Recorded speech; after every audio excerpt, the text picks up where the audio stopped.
الجو برد بقى، نعمل شوية شعرية تدفينا. بس الشعرية النهاردة بتاعتنا متدلعة كده شوية، وهنعملها في طواجن، هنحط عليها بعض الإضافات، والطعم بتاعها كريمي ورهيبة. وتابعي معايا عشان تعرفي الطريقة دي ازاي.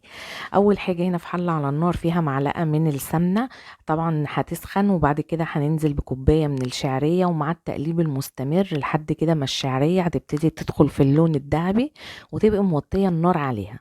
بعد كده هنضيف عليها نص كوب من السكر،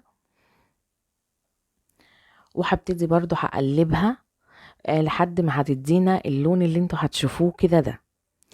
واهم حاجة تبقي موطية النار، وايديكي باستمرار في التقليب فيها عشان ما تتحرقش معاكي، او تبقى كده لونها لون ولون. بس كده. بعد كده بقى هي خلاص لونها كده تمام معايا، هنضيف لها هنا اهوت كوبايتين من المية. وهنا بصي، هي يعني ما ضفنا كده المية، هنا السكر يعني هي كده الشعرية مسكت معانا، عشان احنا طبعا كرملنا السكر معاها. فانا هفكها كده بالمعلقة، خلاص كده فكيناها بالمعلقة زي ما انتوا شايفينها. هغطيها بقى وهسيبها تغلي كده وحد ما تتشرب. خلاص كده هي ابتدت ان هي تتشرب. هديها بس كده تقليبة اهي، بصوا شكلها. وبعد كده هغطيها وتبقى موطية عليها النار خالص لحد ما تستوي. بعد كده بقى هنضيف بقى عليها اللبن، وهنحط كده للبن شوية اضافات بقى ندلع الشعرية زي ما قلنا. هنا 3 كوب من اللبن، عليهم معلقة كبيرة من الكاستر اللي هو بتاع المهلبية، ومعلقتين كبار من لبن البودرة اللي هو النيدو او الحليب، ومعانا كمان معلقتين كبار من الكريم جانتي. كل الاضافات ديت تديها طعم في منتهى الجمال، جميلة جدا. هبتدي بقى انا هقلب كده كل المكونات مع بعض لحد كده ما هتدوب زي ما انتوا شايفينها كده، خلاص بقت تمام اهي. وكمان كانت الشعرية هنا كمان استوت خلاص. بصوا بقت معايا عاملة ازاي، يعني حتى هي لو انت هتاكليها باللبن كده ومن غير ما تحطيها في فرن، الطعم بتاعها رهيب.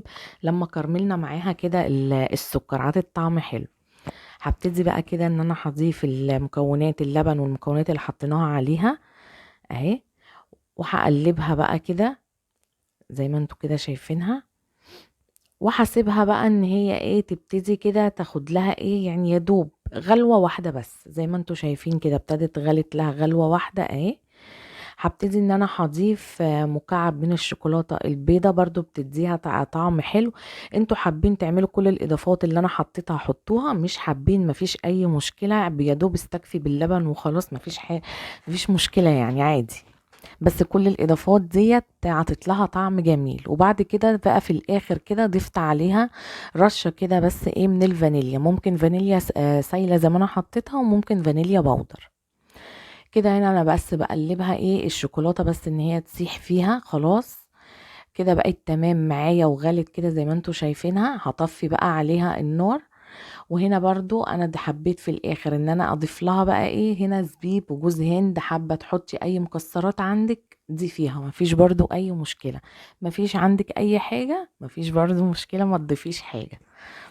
هنا بقى الطواجن كده بتاعتي هبتدي ان انا هحطها فيها، ولازم تجربوا الطريقة دي وتكتبوا لي في الكومنتات وتقولوا لي ايه رأيكم في الجمال ده النهاردة.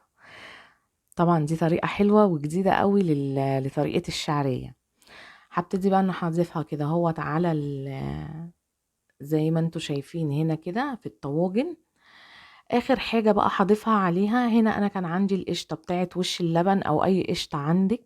هقلبها كده وهضيفها كده بس من على الوش عشان تديكوا الوش الجميل اللي انتوا شفتوه كده في اول الفيديو.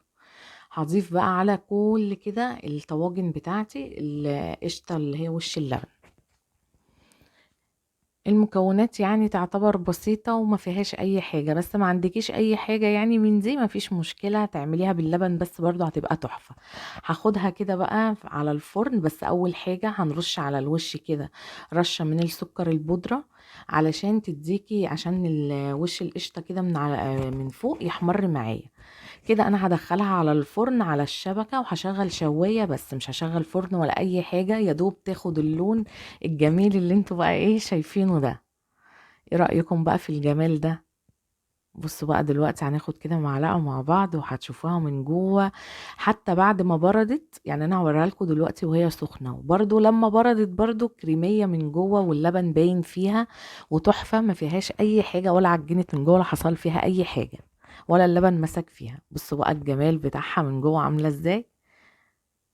يا رب النهارده الفيديو بقى يكون عجبكم، وما تنسوش تعملوا اللايك، واستنوني في فيديوهات جديده ان شاء الله. مع السلامه.